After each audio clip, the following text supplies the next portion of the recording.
Hey everybody, welcome back to This Deluxe Life TV. My name is T. And my name is Kareem. And we are here to talk about Married at First Sight, Season 14, Episode 7. And it's really kind of hard to believe that we've been doing this for 7 weeks already. I'm happy that we have been doing it for 7 weeks. Too. We wasn't sure that we was going to do it, but we found something that we both liked and we are working on it together. So Thank you, Boo. thank you. So if you haven't already, go ahead and subscribe to our channel. Give us this video a thumbs up and get down in the comments. Let us know if you agree or disagree with what we have to say. We would love to interact with you. So without further ado, we are going to get into this episode. Now, usually we save Chris and Alyssa for last or somewhere near the end. I would like to start with them this week. You want to start with I want to come out of the gates with some joy. Witness some joy. Well, joy is kind of bittersweet. Like everyone, a lot of us speculated, last week that Chris and Alyssa were really kind of playing chicken and trying to see who would crack first, who would say they want to go, assuming that there was some type of reward penalty for quitting the show early.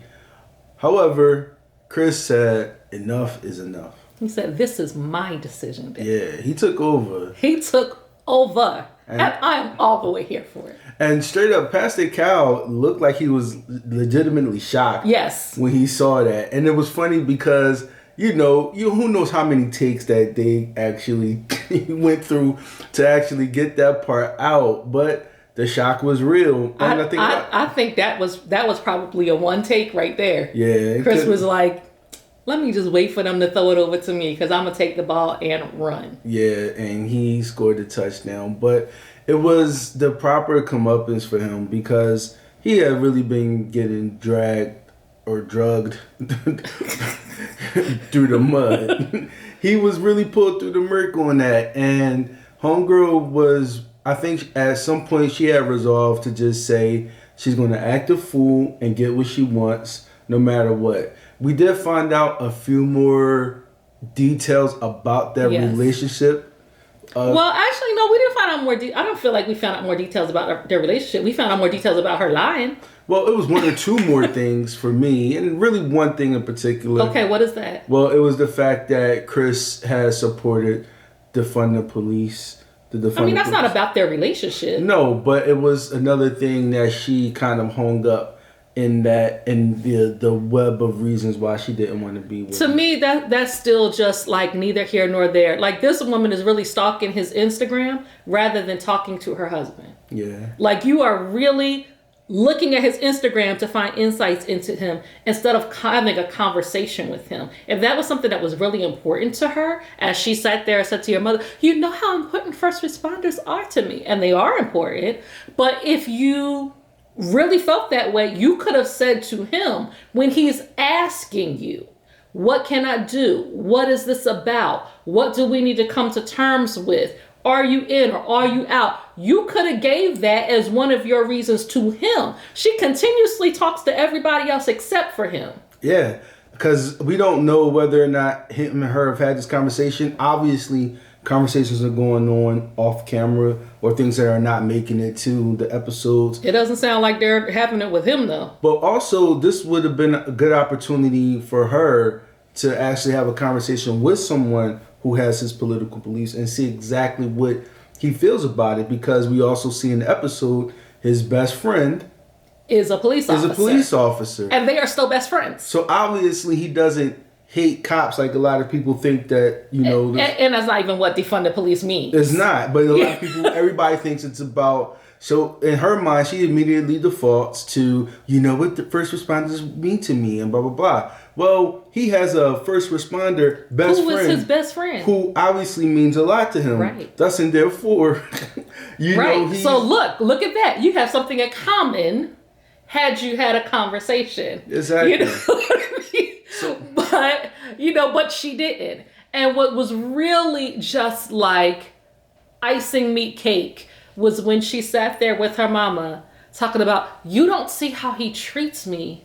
her mom is saying, what would he need to do to, bring this relationship into the right realm? Well, he would just need to be respectful, and we need to have good communication. And you don't see how he treats me off camera and all of these things. And I'm like, literally everything that she was saying was her. She was literally projecting all of those thoughts, feelings, emotions, and actions onto him that she herself was doing.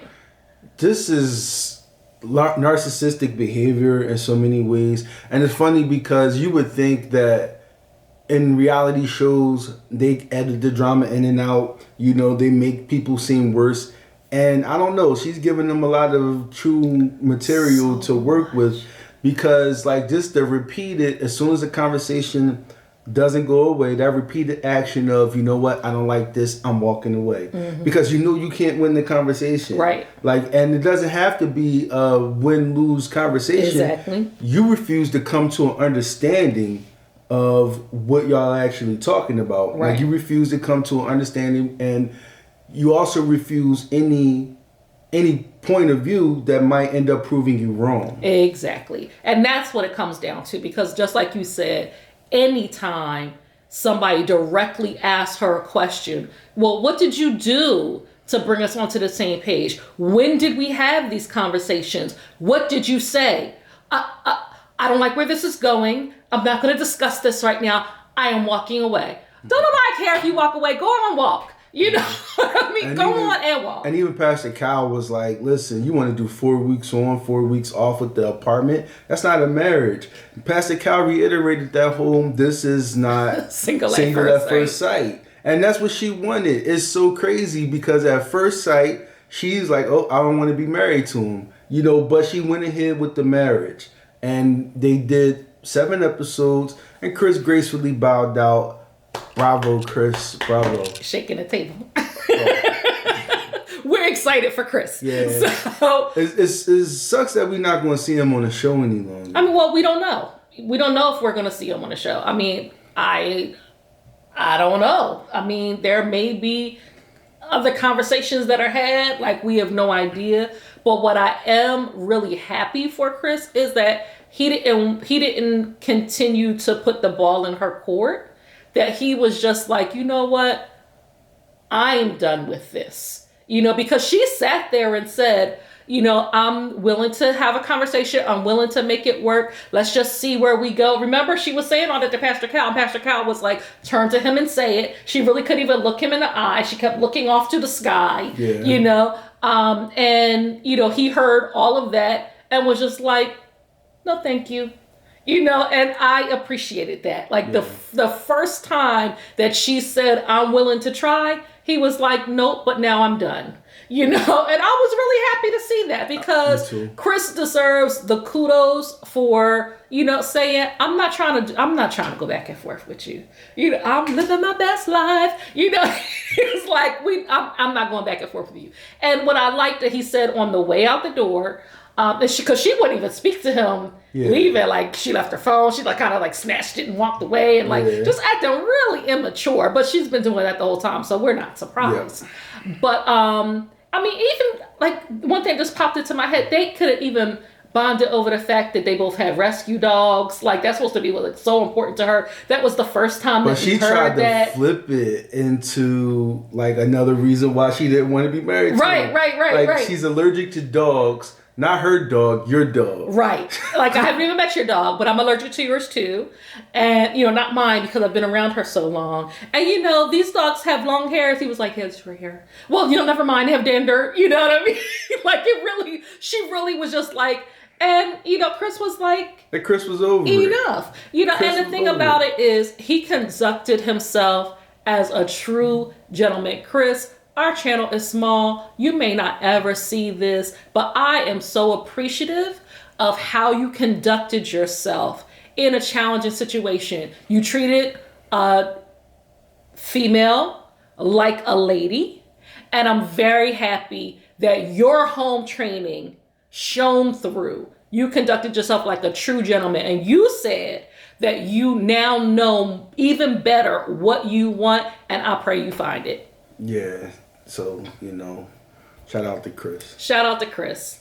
Cheers, Chris. Tink. Okay, who we moving on to? Noy and Steve. Let's do it. Noy and Steve. So a big thing with Steve since day one was Steve and his employment situation. Mm-hmm. I have had Steve's back this whole time, and I still do. I'm not going to abandon you in your time of foolishness. Like a true friend, would. At least you admit it's a time of foolishness. It's a time of foolishness. It is. And this is my thing, Steve. So you decided to get married, right? Decided. Bro? So, you say that's the next logical step in your evolution as a man. So, Steve, unless you expected to find somebody who is as free-spirited as you are. Or independently wealthy. Somebody that doesn't need to work. Steve, you really got to reconsider this whole, maybe I don't want to work, or maybe I don't, and I could see if you were truly, truly continuously self-employed.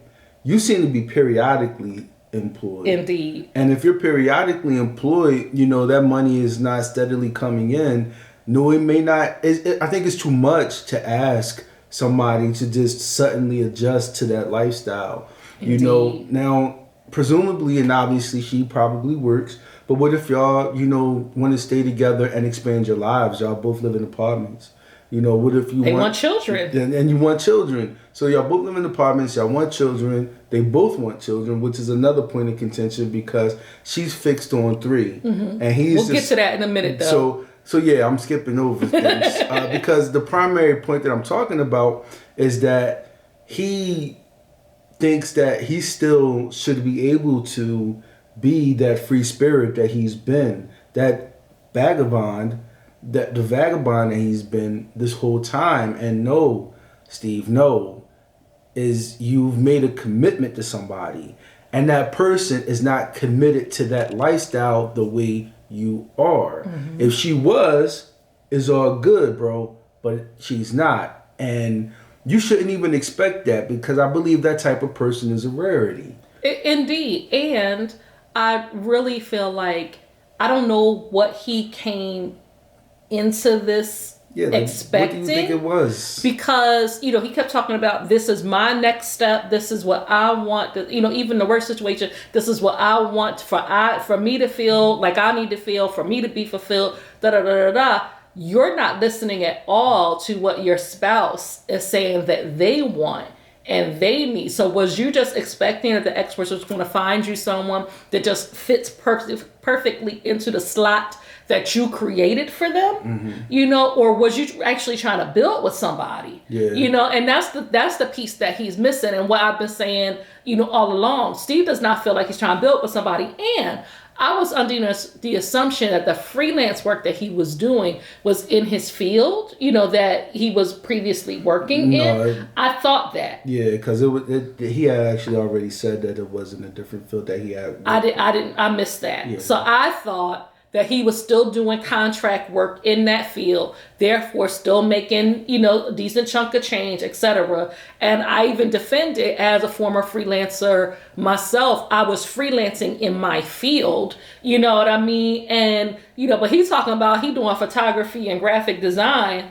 And I'm like, so you on Fiverr? You know what I mean? Like, shout out to, if you a contract worker on Fiverr. But I'm saying, like, you're doing what sounds like occasional work.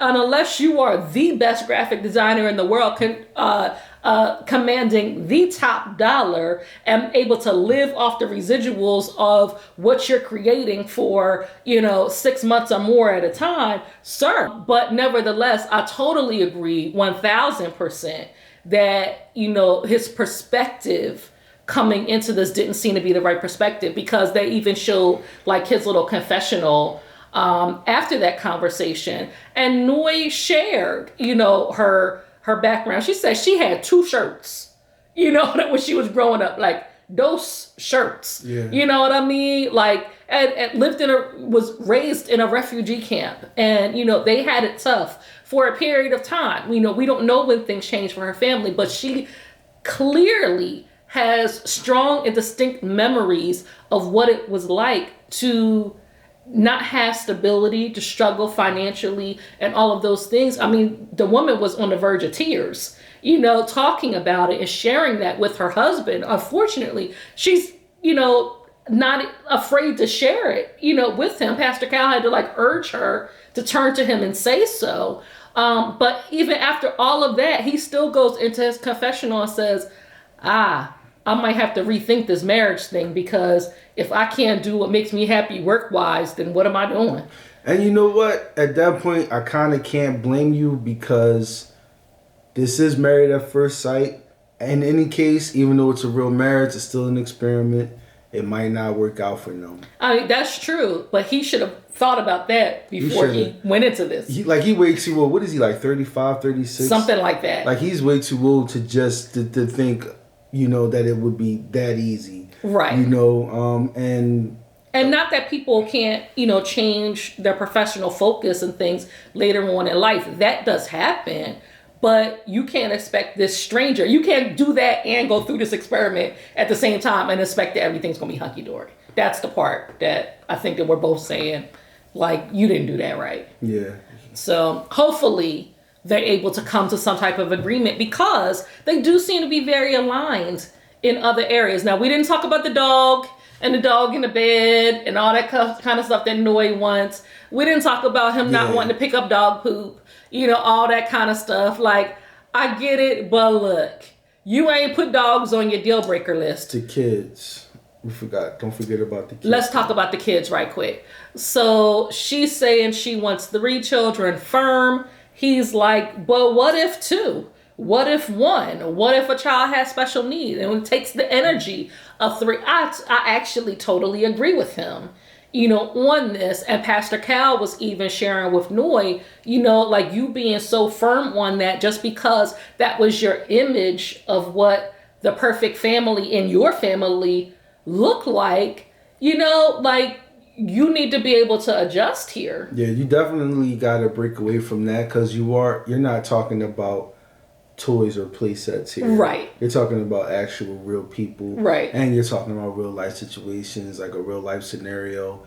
You really got to think. Don't get fixated on the number. I mean, what if y'all can't have kids? Because that number might change. Exactly. And due to circumstances outside of your control, the number might even have to change. Of course, if you have a special needs child, you could still have other kids. Mm-hmm. But y'all might not have the time and energy or resources to take on additional kids. Right. Especially with Steve not wanting to. Right. Not wanting to maintain steady work, whether it's, in the actual job position or in his freelance position. Because even in his freelance position, we already talked, it seems like he works periodically. He's the type of person who works enough to, we're back on the first topic, but I think it blends in with this topic as well, because he's the type of person that seems like they work just enough to get by, and it works for him, and that's cool. However, when kids come into play, right now you got to think, all right, what's working just enough to get by? It's more than just being able to pay your rent this month and your bills this month.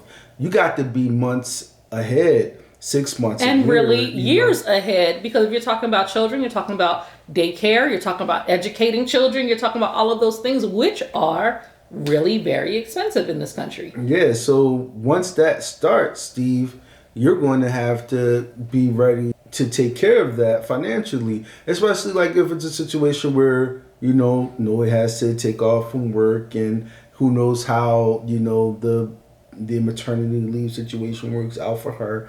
We just don't know. And there's so many unknowns, and your family is expanding. You need a nest egg. You need a what do they call it? A net. A safety net. You need a contingency plan. You need backups to the backups. And if you're capable of, getting those things, some people unfortunately are not. Mm-hmm. But if you're capable of acquiring those things and reaching those goals, then you have to, it's your responsibility to your family to work for that. Right. It might seem, it's not about getting the money. It's about taking care of what you have for the long term. Right. So he might not be money motivated, but you need to be family motivated. Right. Some people are not money motivated. Right. But you have to be family motivated when you have a family. Exactly. Yep. So can we move next to Katina and Olajuwon? K&O, sure. K.O. So they, all of the couples did the visits to the house.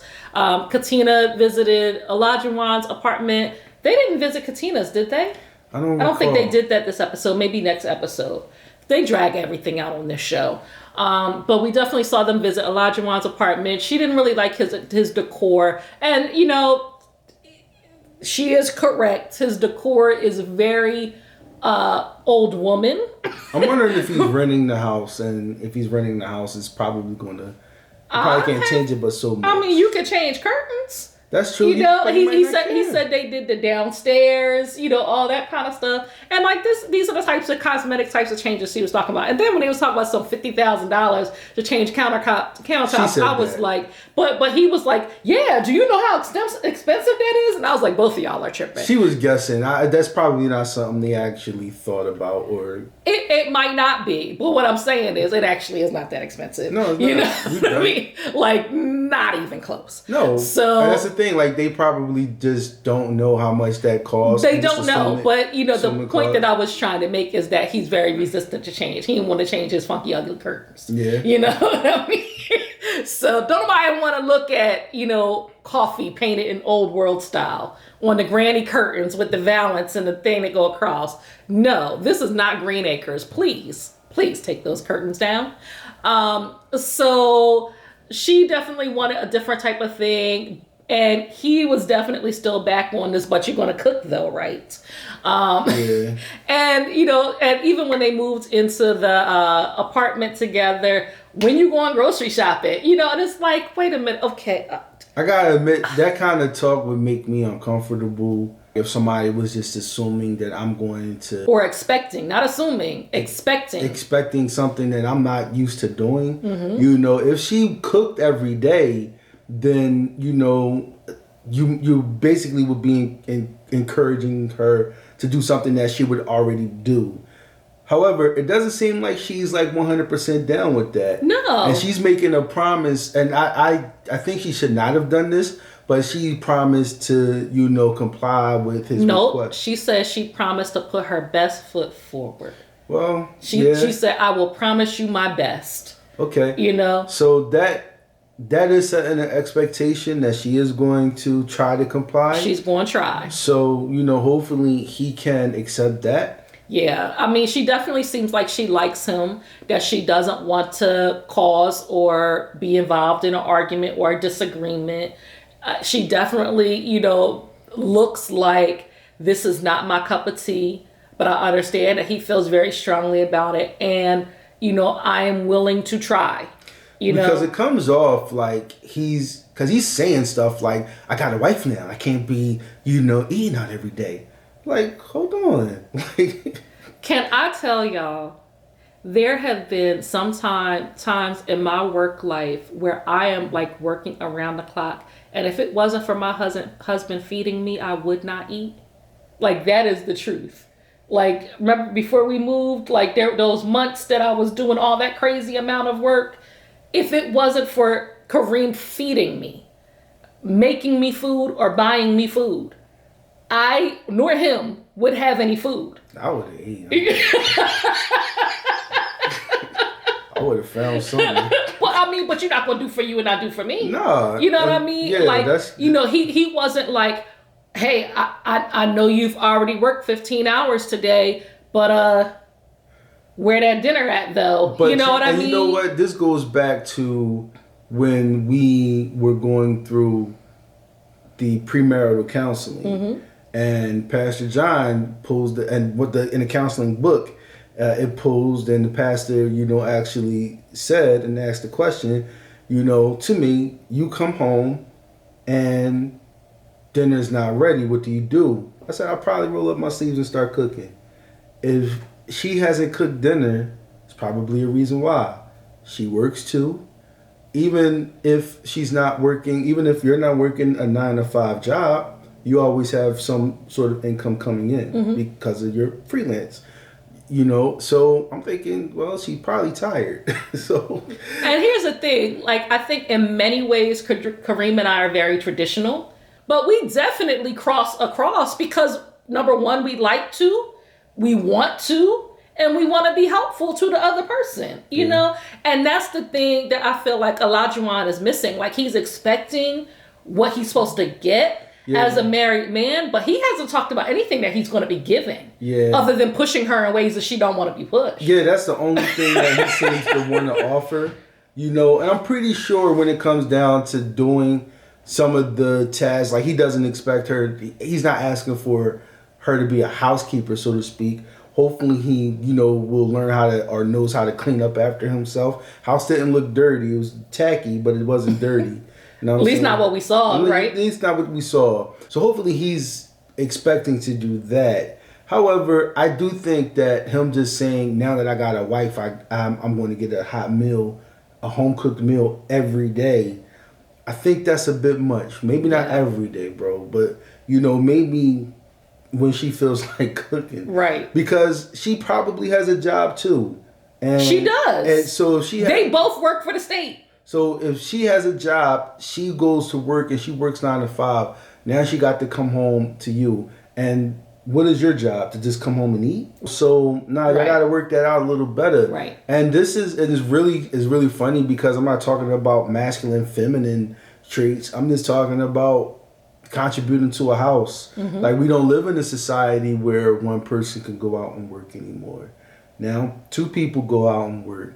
So the other thing that you know was revealed was that they had not yet been intimate, and you know, supposedly is Olajuwon's decision, you know, and he was like, you know, but what if it doesn't work out? And you know, I think that part of that thinking is about, you know, oh, I'm different now, you know, I'm not Isaac, I'm Olajuwon, and so, you know, Isaac would have gone for it, but me as Olajuwon, I want to wait and see if this is going somewhere. I understand what he's saying, and I definitely don't agree when the experts are always trying to push people into sex. You know what I mean? It's like, let them figure that out at their own pace, you know? Yeah. But if the thing that is holding you back is like an artificial thing that you made up, you know what I mean? Like, I don't know. I mean, y'all are married. That might be his way of explaining his uncomfortability with doing it, though.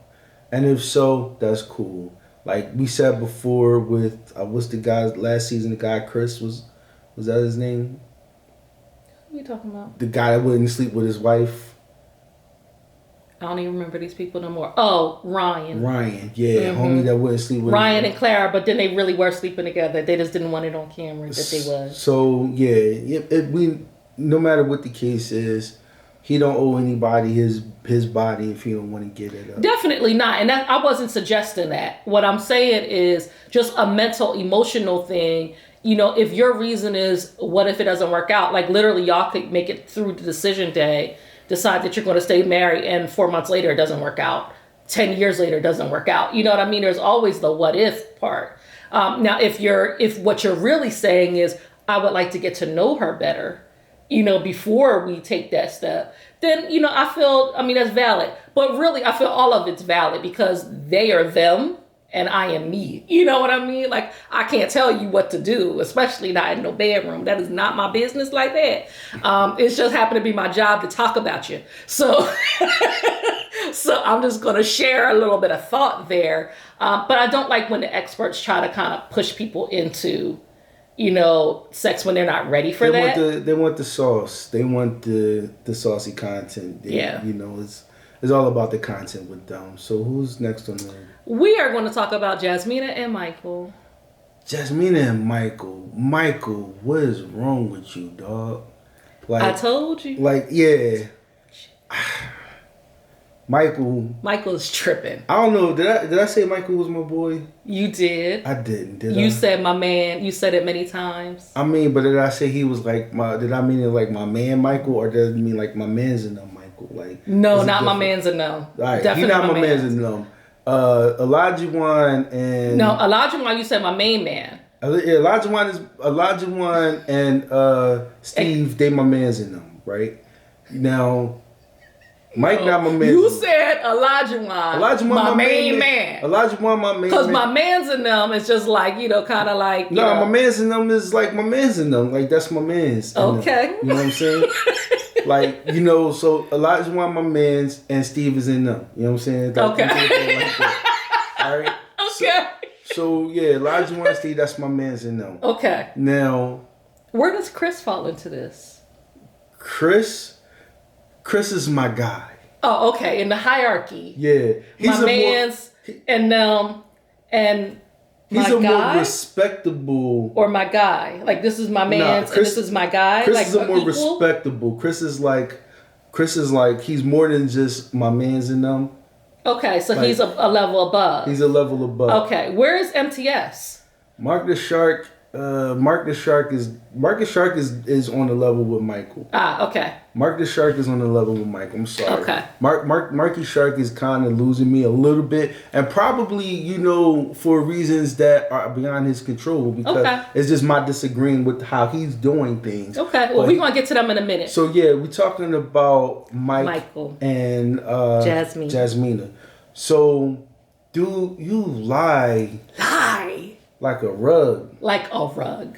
And I don't understand why. Like, you a grown man, and then you lying about stuff that don't need to be lied about. That don't need to be lied about. Like, y'all sitting here talking about. Do we want to do the argument first, or do we want to do the lying first? Let's do the lying first. You want to do the lying first? Yeah, because that's what came first in the episode anyway. So, she tells you, and I'm pretty sure y'all had already had the conversation about her having a male roommate.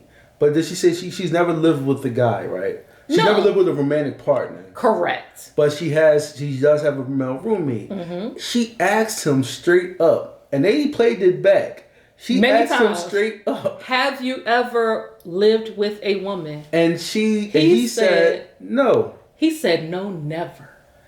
And no, never. They go to his apartment, and a woman walks out of one of the bedrooms.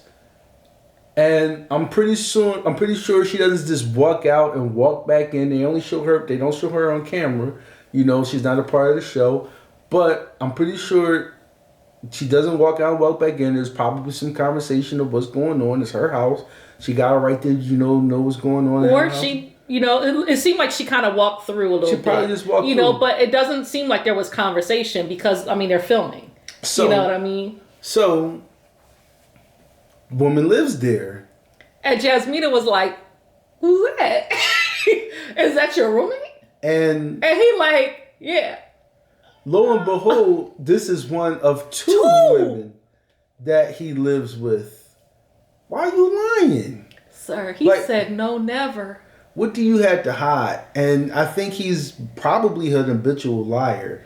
And here's the thing. He really answered her questions to him about why would you lie with a question like, yeah, why would I?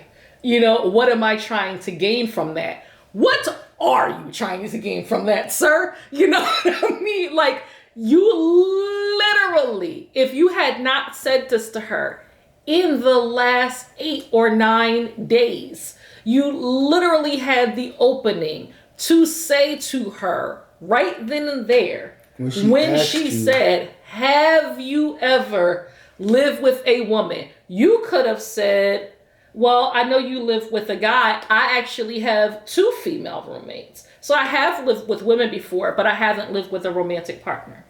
Yeah. And sometimes when people lie, I just don't understand why you're lying. And even the whole I've never lived with a woman before thing is kind of silly too, because you have sisters. I think that's different.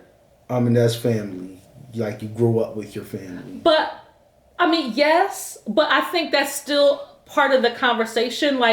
I know what it's like to live with a female. That is true. You know what I mean? But I think in the context that she's looking for, just because certainly. she obviously considers her male roommate to be, her male roommate. Mm-hmm. She considers that as living with a man. Yeah.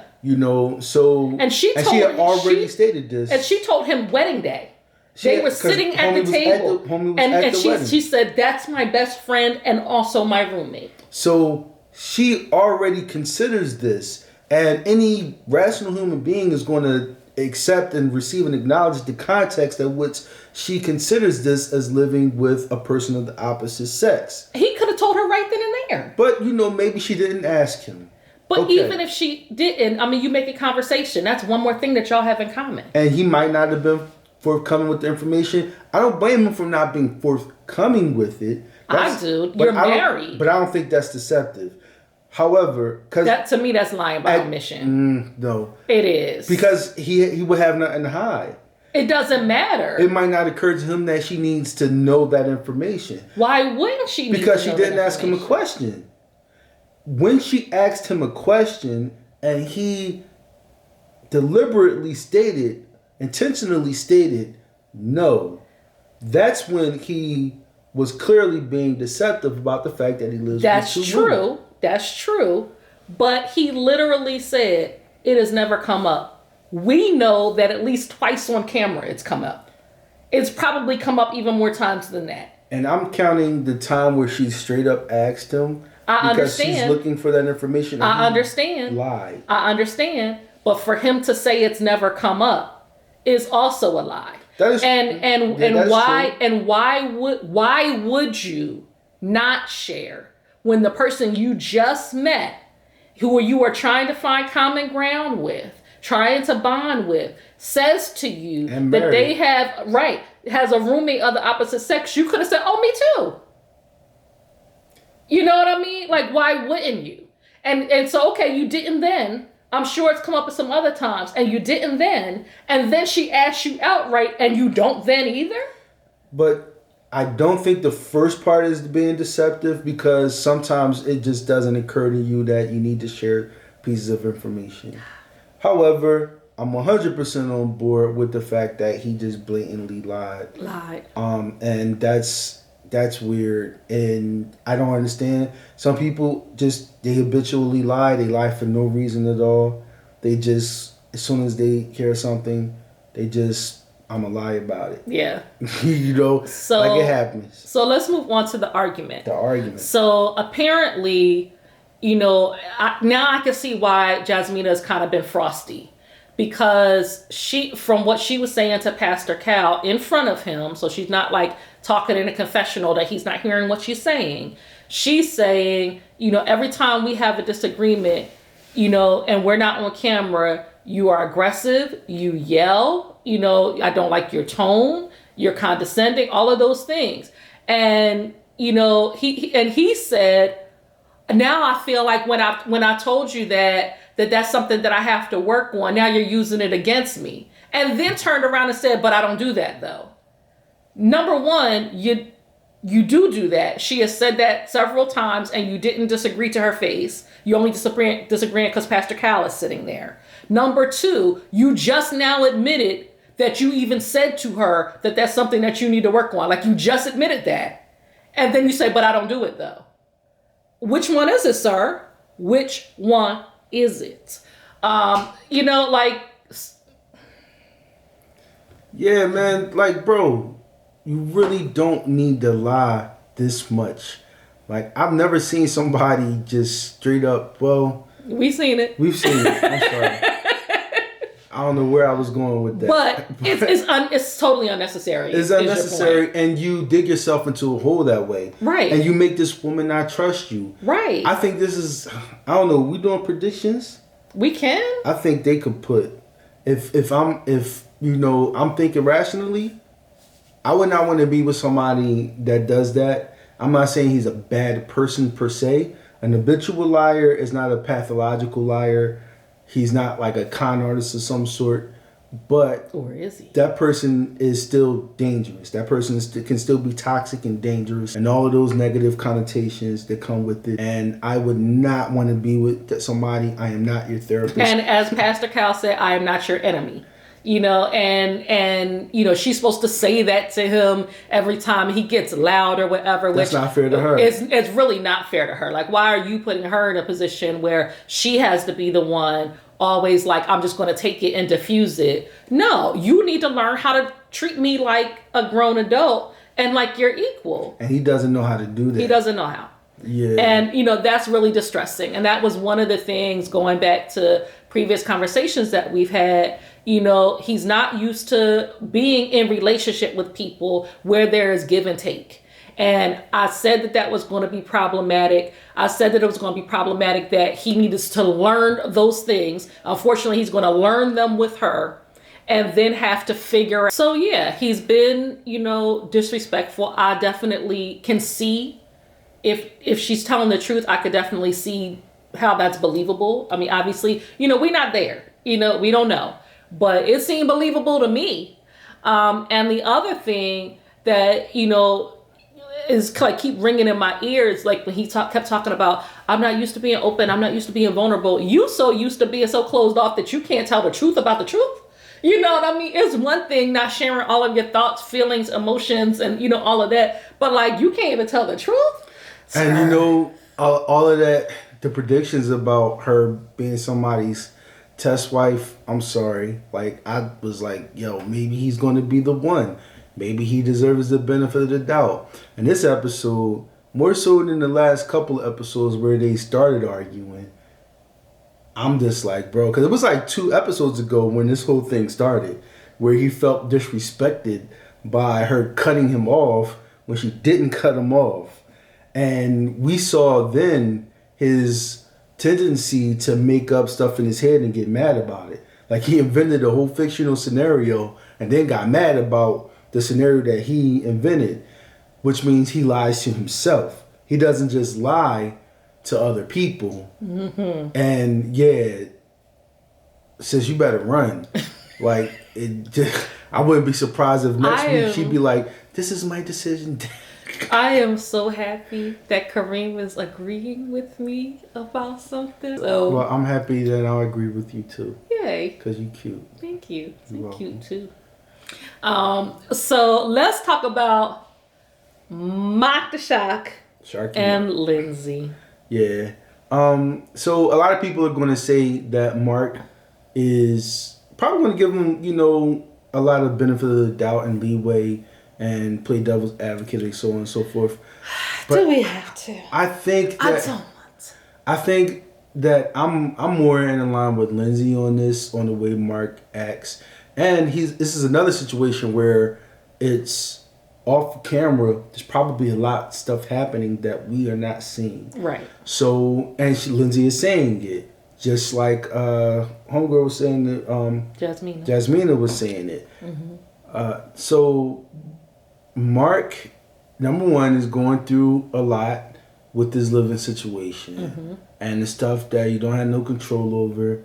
If any of us know anything about bed bugs, we know that it is a nuisance to end all nuisances, because I'm not even going to get into it. Like, we don't even. Let's move on. Let's not gross everyone out. So, with that being said, Lindsey is kind of going all the way in with helping him. Yes. Now, and then he was really like, I'm very organized and I don't want my stuff to put in bags. No, that is exactly what you need, sir. That's what has to happen at this moment. That's what you need. You need your stuff in bags. That's what needs to happen. This stuff needs to be, anything that's redeemable or that's worth redeeming needs to be thrown in a bag. I'm sorry. It can't be gently placed in a box with, packaging out the wazoo. Right. She was double bagging stuff and I was like, amen. Like, she even said, so like you should put on some gloves, because you're going to be touching stuff. I'm not going to be touching things. I'm just going to be throwing some sneakers in a bag. She was like, well, unless you have magical powers that you could teleport them into the bag, that means you're touching it. You know what I mean? I was like, yes, Lindsey. Like, they have them on these hazmat suits for a reason. He's like, but not my hands, though. No. Everything, bro. Mark, you can't be so sentimental that you are blind. I think he's upset and he's not thinking clearly. Yeah, and granted, he has a lot to be upset about. He does. Like his grandmother's not doing well. He's in the situation with the landlord, acting funny, the bed bug situation. On top of that, you in this new marriage with this person that you're trying to feel out. Do you even want to be here? And it's a lot happening at once. And she seems to be into it intently. And that is kind of turning you off, even though it only turns you off when you feel like being turned off about it. Because when he wants to be in it, he's in it because probably because he's getting, sex. So and he's getting help. And he's getting help. She is 110% down for him. And this person that she met a week ago, she could literally just be like, yeah, you deal with that on your own. But she ride or die. She is stepping up and being a wife to him. She is being loving. She is being understanding. She is, being helpful. But she was also being condescending when they were sitting with Pastor Cal, and Pastor Cal was encouraging him to share what he really feels. Yeah. And she said something about, I don't even know what he said, because that was just one big long run-on sentence. I was like, see, that's why he don't want to talk to you, because you be saying stuff like that. Yeah, you know what I mean? Like, that's not cool. Don't do that. Like you Xing out all the games. Somebody's feelings. Yeah, don't do that. Yeah, and because I do think that Mark, his hot and cold kind of tendency towards this relationship, that does bother me. But that could also be because he feels like he can't be 100% himself at all times around her. Like if there's ever a point in their privacy where he feels like he's talking or he's expressing something, and she shuts him down or just ignores him, that can really be confusing to people, and it can cause somebody to behave in a way where they want to be there, but they don't want to be there. Like, they engage 1 minute and then they don't engage the next minute. Yeah. I mean, and you have to think about it like Mark was really kind of putting all of his eggs in this Married at First Sight basket, and he is going through a lot of stuff right now, a lot of change right now. And not saying that she isn't, because obviously she's in a situation too. But, his, housing situation, the situation with his grandmother, the situation with his landlord / second mom, all of that is very stressful, in addition to, dealing with somebody that you don't yet know. Nevertheless, I do feel like they need to learn how to communicate with each other in a more healthy way so that they can be successful, because they want the same thing. They want to be, in a long-lasting, healthy relationship. And in many ways, they want to give each other a real chance. However, circumstances are definitely stressing that situation. If they don't learn how to communicate through it, then they're not going to make it through it. Mm-hmm. So I hope that they do. The other thing, they was trying to, get their cats together and, all that kind of stuff. I don't know how this is going to work out. I think that's the main thing. We saw them moving. We saw them, trying to have a conversation, but not really. More of an argument. Pastor Cal seemed definitely be on Mark's side about understanding why he doesn't communicate effectively with Lindsey, and Lindsey with him. So, we'll see where it goes. It looked like the next episode, there's going to be some drama with, him walking out and her saying something like, yeah, go call your mom, or whatever she said.